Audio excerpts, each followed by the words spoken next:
오늘 제가 여러분과 함께 나누고 싶은 말씀의 주제는 낙심입니다.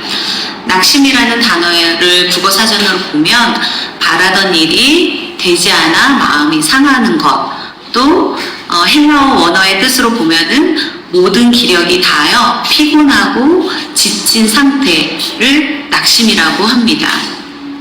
이 낙심이라는 것은 믿는 우리에게도 찾아옵니다. 그리고 저처럼 선교사에게도 또 목회자에게도 찾아옵니다. 각 사람에게 찾아오는 이유는 다양하고 또 여러 가지 형태로 낙심이라는 것이 찾아오는데 이것을 잘 다루지 않으면 우리 삶에 치명적인 영향을 줄 수 있기 때문에 반드시 다뤄야 하는 주제입니다.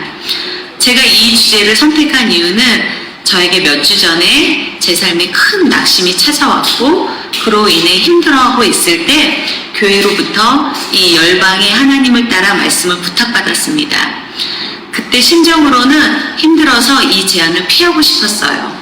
그래서 남편 이민석 선교사에게 대신해 주길 원했는데 이번에는 교회에서도 제가 나누면 좋겠다고 말씀하셔서 또 남편도 이럴 때일수록 말씀 가운데 준비하면서 회복될 수 있을 것이라고 말해주어서 제가 힘을 내어서 이 말씀을 준비했습니다. 그래서 사실은 이 말씀을 준비하면서 저 또한 회복하는 시간이 있었기 때문에 여러분들 이 말씀을 들으시면서 혹시 낙심 가운데 계신 분들이 계시다면 회복되는 시간이 되었으면 좋겠습니다.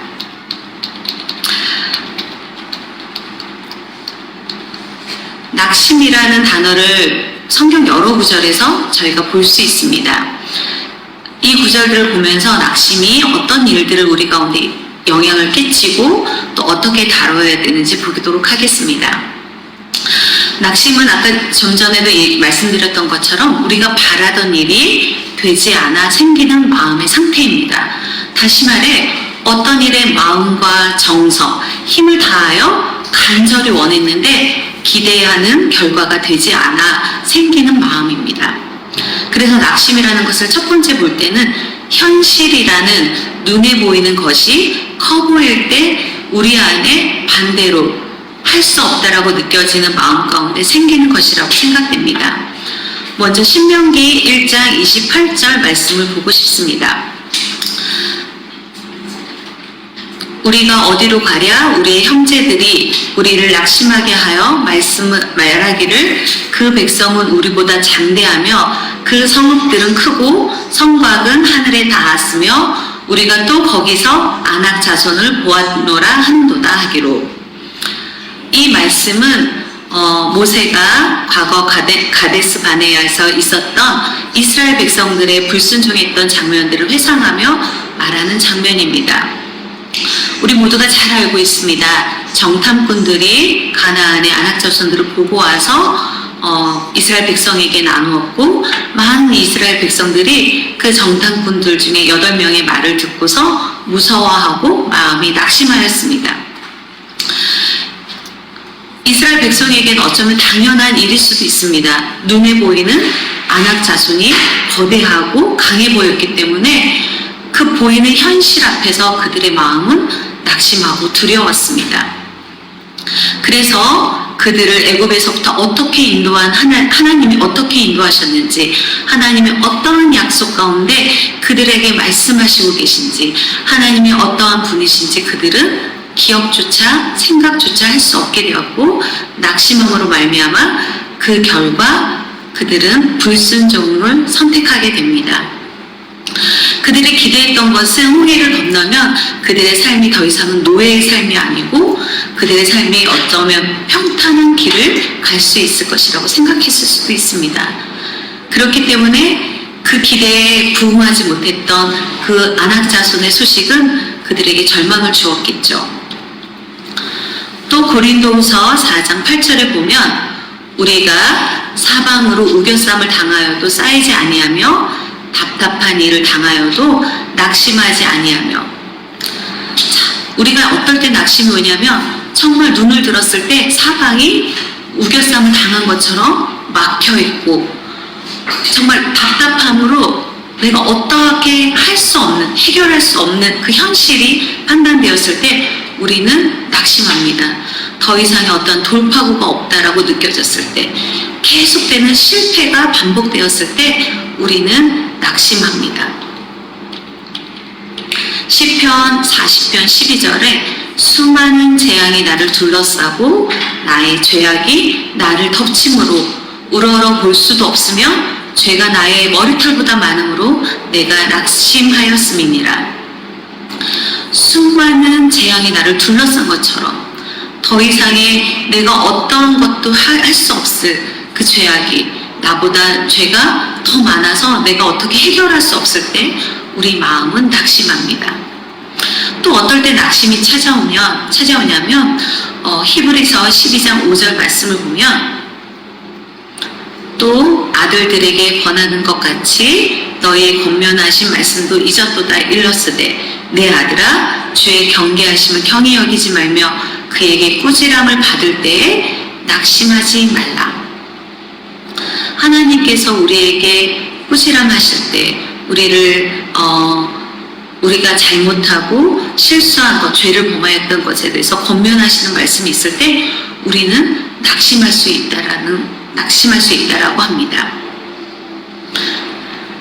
이런 것이 왜 낙심이 될까요?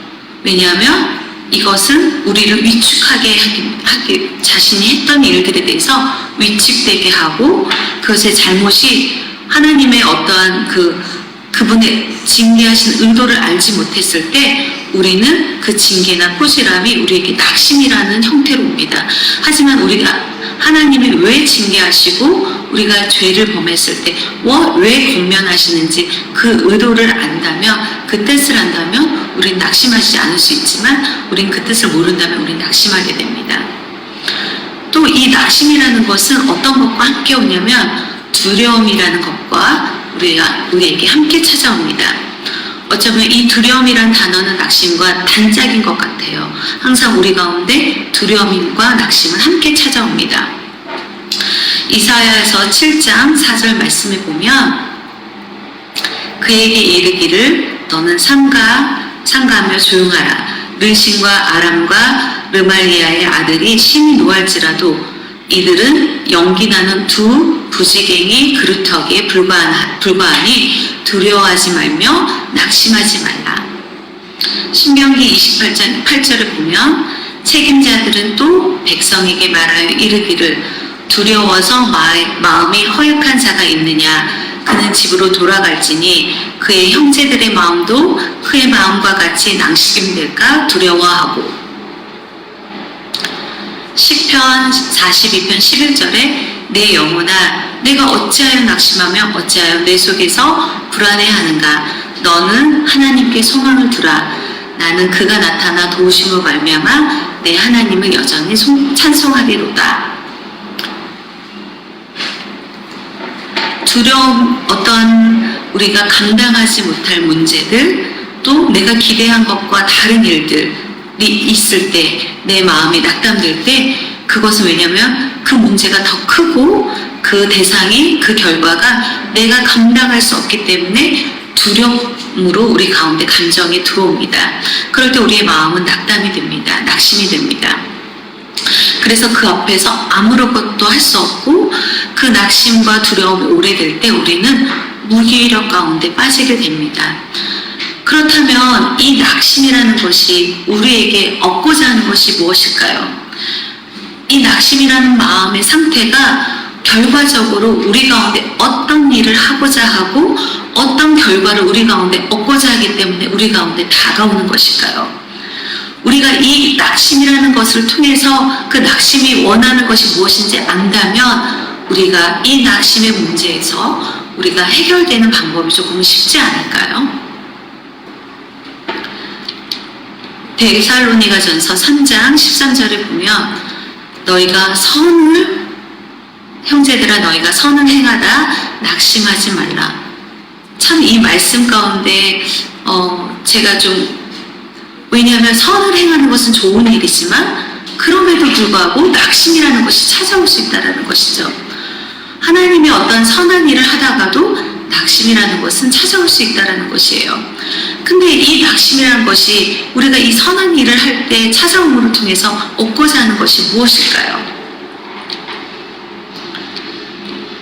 낙심이라는 것은 시편 42편 6절을 보면 내 하나님이여 내 영혼이 내 속에서 낙심이 되므로 내가 요단 땅과 헤르몬과 미시알 산에서 주를 기억하나이다. 히브리서 12장 3절에 보면 너희가 피곤하여 낙심하지 않기 위하여 죄인들이 이같이 자기에게 거역한 일을 참으신 일을 생각하라. 결국 이 낙심이라는 것이 원하는 것은 우리가 하나님을 기억하는 일에서 떠나는 것을 원합니다. 낙심이라는 것이 찾아와서 하나님과 우리의 관계, 하나님과 나에게 하나님이 주신 행하신 말씀의 언약들에 대해서 기억하지 않고 하나님을 생각하는 일에서 떠나는 것을 원하기 때문에 이 낙심이라는 것은 우리 간에 찾아와서 일하기를 원하는 것입니다. 결국 하나님과 우리의 관계를 끊는 것이 낙심의 목적이겠죠.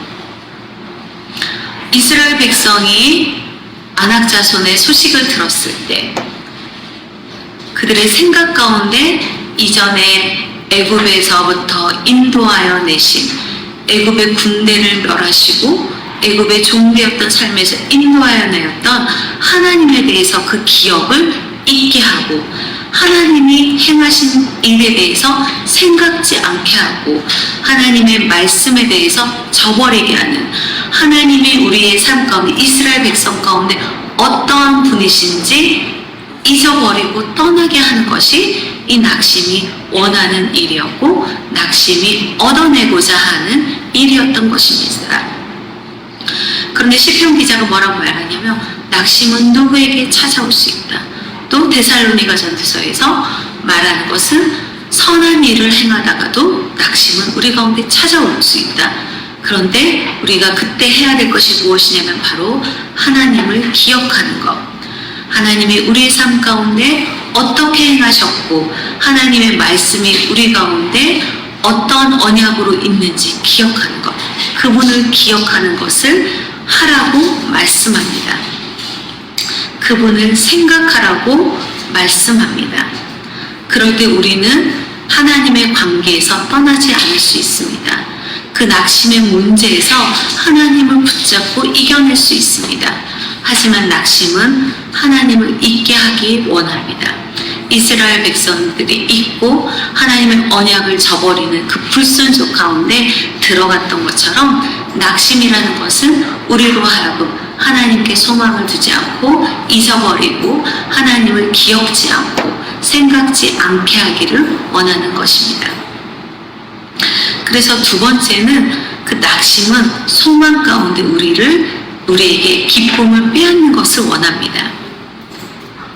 잠언 10장 28절에 보면 의인의 소망은 즐거움을 이루어도 악인의 소망은 끊어지느니라.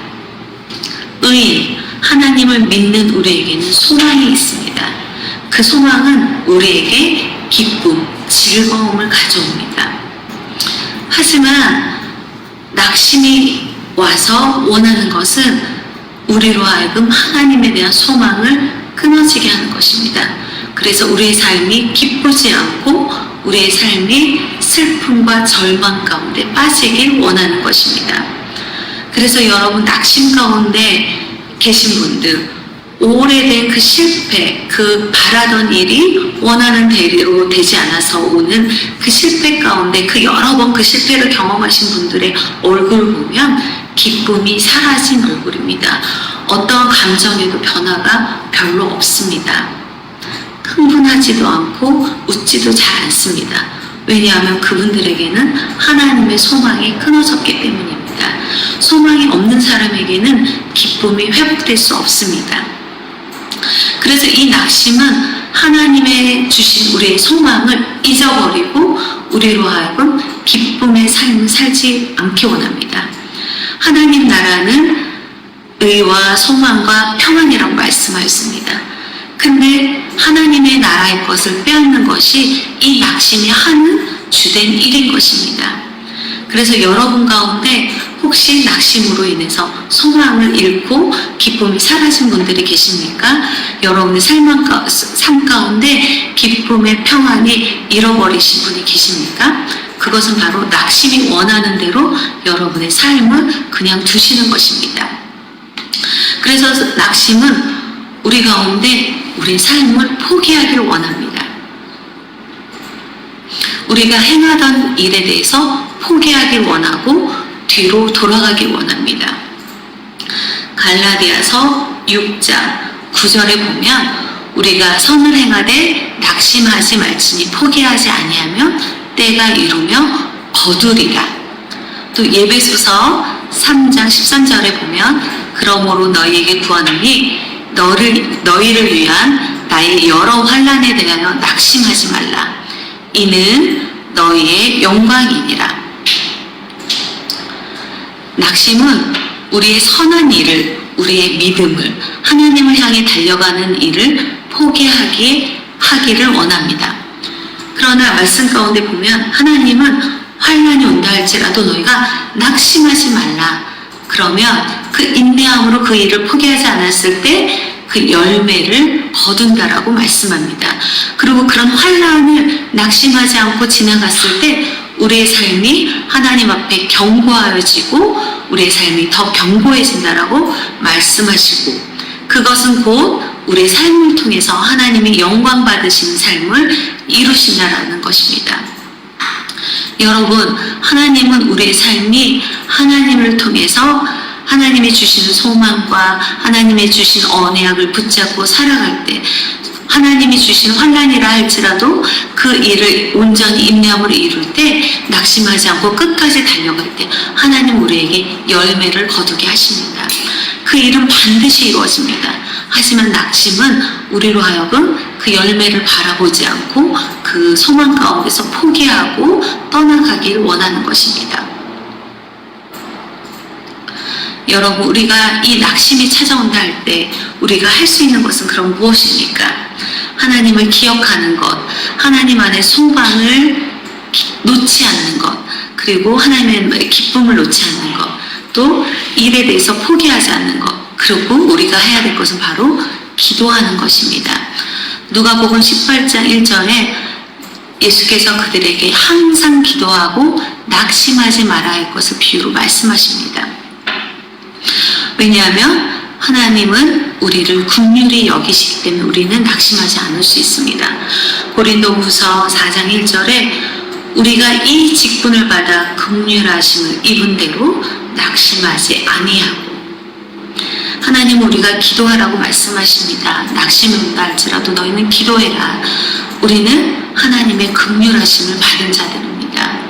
우리가 하나님 앞에 낙심이 온다 할지라도 입을 열고 마음을 쏟아 기도할 때 하나님은 우리가 이 낙심의 일 가운데서 우리가 긍휼하심으로 이겨낼 수 있다라고 말씀합니다. 제가 왜 여러분과 이 낙심의 일을 나누고자 했냐면, 제가 선한 일을 함에 불구하고, 여러분이 보시기에도 제가 제 삶을 들여서, 저희 부부가 삶을 들여서 하나님 앞에 헌신하고 하나님의 선한 일을 함에도 불구하고 우리 가운데 낙심의 문제가 찾아왔습니다. 저에게 찾아온 일은 저의 딸의 문제입니다. 문제라고 표현하기 뭐하지만 딸이 사춘기가 시작되면서 어떤 과정을 통과하는 일이 저에게는 저희 마음 가운데 좀 낙담되고 저 힘든 상처로 좀 힘든 문제로 저에게 다가왔습니다. 저희는 브라질 현지인들과 현지인 사역자들과 공동생활하면서 YM 사역을 하고 또 비다 아포유라는 사역을 저희가 함께 사역하고 있습니다. 저희 비다 아포유 사역은 이미 아실 수도 있지만 노숙자, 또 마약 중독자나 알코올 중독자들, 또 도움이 필요한 사람들, 또 장애인들, 이런 사람들을 재사회화하고 그들이 삶을 살아갈 수 있도록 돕는 사역입니다.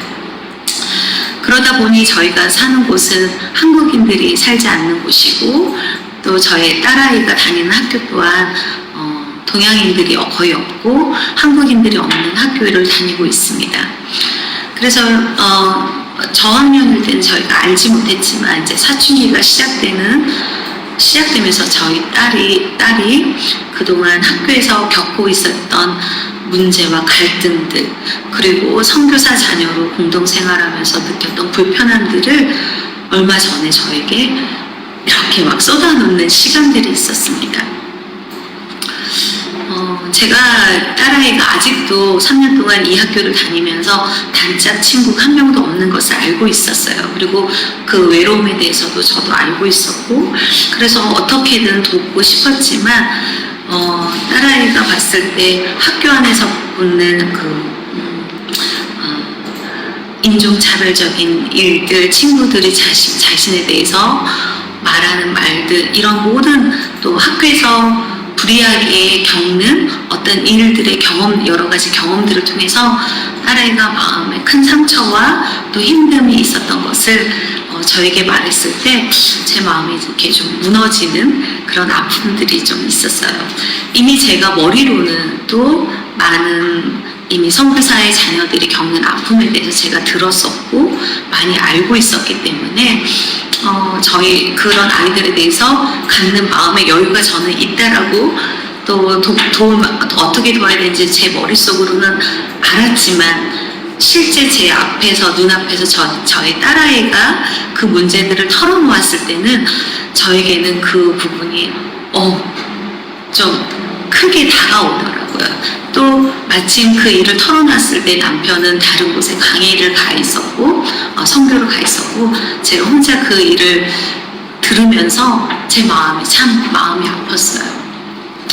그 일들을 돌아보면서 하나님께서 딸 가운데 신실하게 함께 하실 것을 날마다 기도하면서 하나님이 딸아이와 함께 하시겠지 그런 믿음 가운데 있었고, 또 우리 딸아이는 그래도 엄마 아빠가 하는 일에 대해서 인정하고 잘 도와주고 잘 한다라고 생각했었는데 딸아이 내면 안에는 있는 그 아픔에 대해서는 제가 좀 감당이 되질 않더라고요.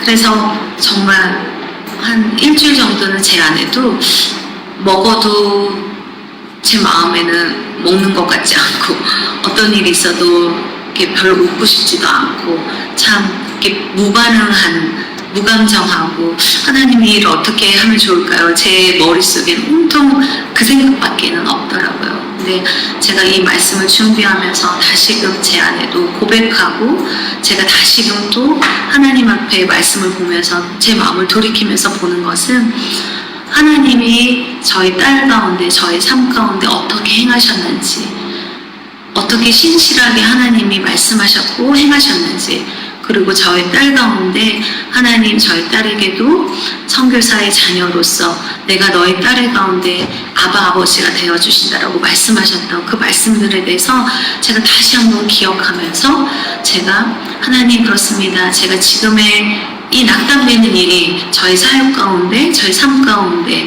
하나님과의 관계 가운데도 어떠한 영향력을 끼칠 수 없습니다. 그리고 저희 딸의 삶 가운데도 어떠한 영향을 끼칠 수 없습니다. 이 과정들을 통해서 서윤이도 저희도 더 경고케 하시고 저희의 믿음이 더 경고케 하나님을 바라볼 것입니다. 이런 고백들로 제가 이 말씀들을 준비했었습니다. 여러분의 제 말씀을 듣는 성도님들 안에 어떤 낙담되는 일이 있는지 저는 알 수 없습니다. 그 낙담의 문제가 누구하고 비교할 수가 없죠. 나에게는 크고 너는 그건 작은 낙담이야 라고 말할 수 없어요. 각자가 겪는 문제는 각자에게 가장 큰 문제라고 볼 수 있으니까요. 하지만 여러분, 이때 여러분에게 제가 말씀드리고 싶은 것은 하나님의 언약을 바라보십시오. 하나님이 행하신 일들을 기억하십시오. 이전에 하나님이 여러분의 삶 가운데 어떻게 행하셨는지, 어떤 말씀으로 오늘도 여러분에게 말씀하고 계시는지. 제가 마지막 여러분과 함께 읽고 싶은 말씀은 고린도후서 7장 6절인데요. 이 말씀이 저에게 얼마나 큰 위로가 되었는지 모릅니다. 그러나 낙심한 자들을 위로하시는 하나님이 디도가 옴으로 우리를 위로하셨으니, 다시 한번 물으면 낙심한 자들을 위로하시는 하나님이 하나님은 낙심한 자들을 그냥 두지 않습니다. 하나님은 낙심한 자들을 위로하십니다. 오늘도 위로하시고 지금 이 순간도 여러분의 삶 가운데 위로하고 계십니다. 단지 우리가 우리의 낙심의 문제에 갇혀서 그 하나님을 바라보지 못하기 때문에 그 위로하시는 하나님을 보지 못하는 것 뿐입니다. 여러분 오늘도 위로하시는 하나님이 여러분의 곁에 계십니다. 오늘도 위로하시는 하나님이 제 곁에 계십니다. 여러분 안에 갈릴리 교회, 갈보리 채플 교회 안에 여러분 성도분들 안에 오늘도 위로하시는 하나님이 계십니다. 그래서 그 위로하시는 하나님을 경험하시고 만나시길 여러분께 부탁드립니다. 여러분과 이 말씀을 함께 나눌 수 있어서 감사하고 저의 연약한 부분이지만 여러분께 함께 나누고 또한 여러분께 기도 부탁드립니다. 여러분 감사합니다. 여러분 위로하시는 하나님을 기억하십시오.